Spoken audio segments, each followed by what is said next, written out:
In this video, I'm going to show you how you can reset your Whirlpool dishwasher. There are two different methods you can try, so let's get started. The first method is really simple. Unplug the dishwasher for about 1 to 5 minutes. Just completely disconnect it from the power source. If you're able to get to the cord, try that. If that doesn't work, the next step is to turn off the electric circuit breaker that powers the dishwasher. This will reset the electrical connection and may help fix the issue. If you can unplug the dishwasher or you prefer a quicker method, there's a second option.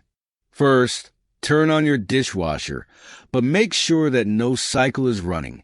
Then, you want to press the heat dry button, followed by the normal button. After that, press heat dry again, and then normal once more. You will press these two buttons in sequence. Heat dry, normal, heat dry, and normal.